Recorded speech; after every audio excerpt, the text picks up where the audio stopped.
Identitas pelaku adalah Agus Sujarno atau yang biasa dikenal dengan Agus Muslim.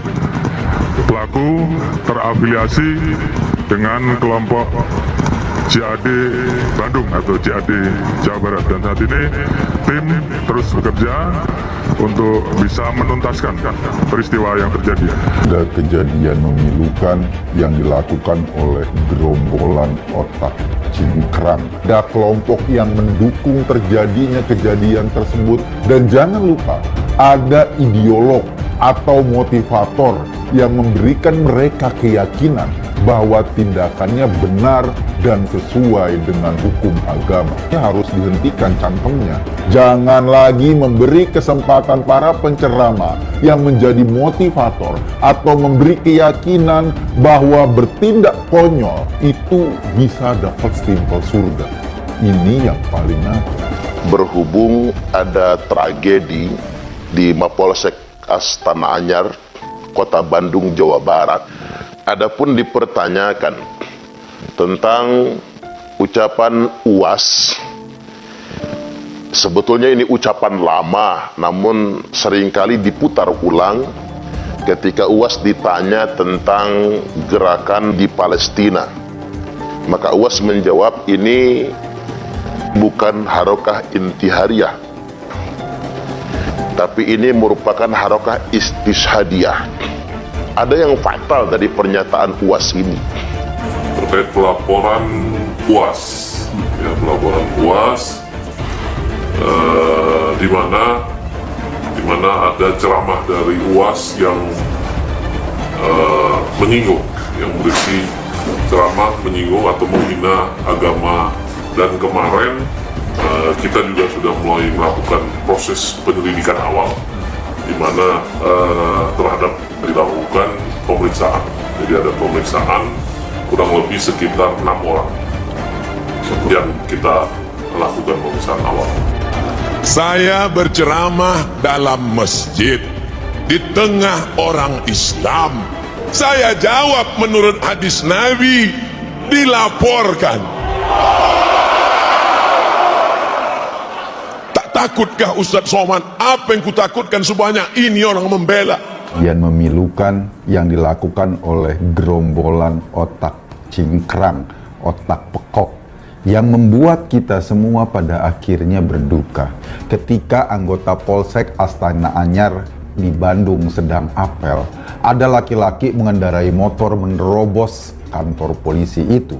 Ia memaksa masuk lokasi. Ketika polisi ingin mengamankan, tiba-tiba dari tasnya meledak. Menurut saya, dalam kejadian ini pelakunya tuh cuma penganten, cuma ada di ujung aksi. Di belakangnya itu pasti ada yang menyiapkan perangkatnya, ada kelompok yang mendukung terjadinya kejadian tersebut, dan jangan lupa ada ideolog atau motivator yang memberikan mereka keyakinan bahwa tindakannya benar dan sesuai dengan hukum agama. Pelaku jelas bukan jenis lone wolf atau yang bertindak sendiri. Ia, saya yakin, ada dalam sebuah jaringan. Ada kelompok orang di belakangnya yang mendorong perilaku tersebut. Maksudnya ini adalah kerjaan gerombolan, kerjaan kelompok, kerjaan organisasi. Ceramah-ceramah yang melegalkan sebetulnya bisa dikategorikan sebagai orang yang mempengaruhi dan melegalkan terjadinya peristiwa brutal itu. Mereka mengikuti omongan orang-orang seperti ini. Para ideolog bisa saja bertemu langsung dengan pelaku, bisa juga mempengaruhi lewat ceramah-ceramah yang disebarkan melalui media sosial, yang disebarkan melalui media-media, sehingga memotivasi orang untuk bertindak. Orang sejenis ini harus dihentikan cangkemnya, harus dikasih kawat mulutnya agar congornya nggak lagi membawa korban, nggak lagi mempengaruhi orang untuk bertindak brutal.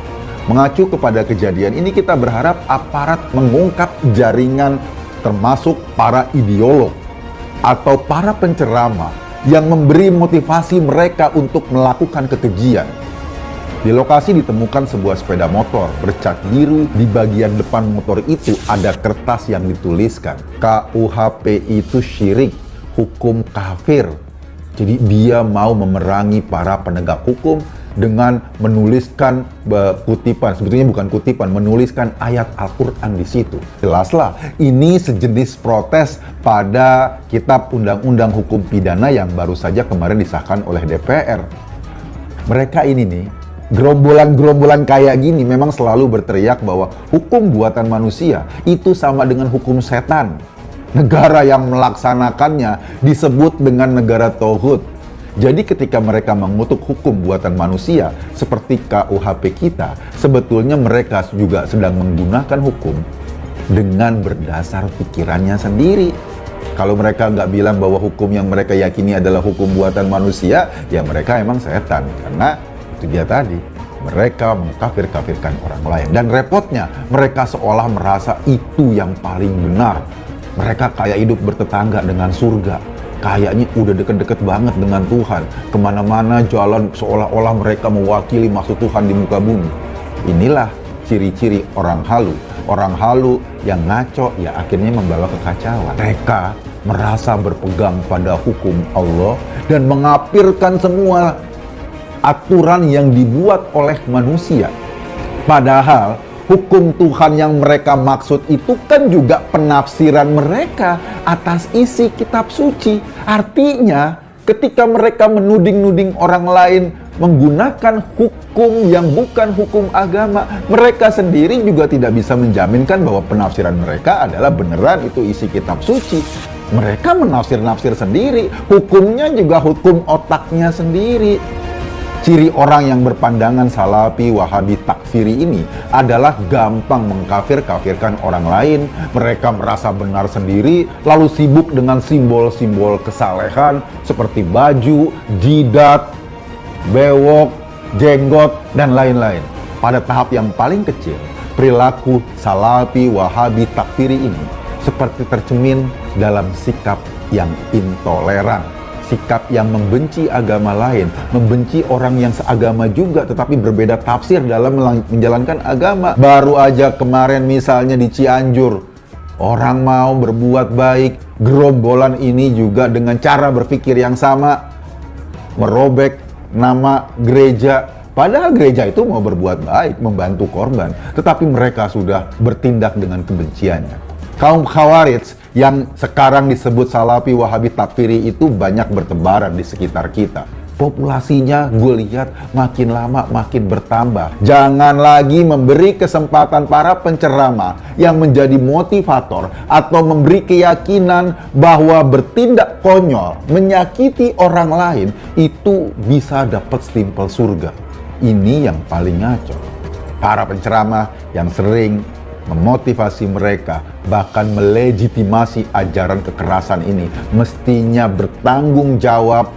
Padahal gua amat yakin yang jadi korban juga orang yang beragama Islam juga.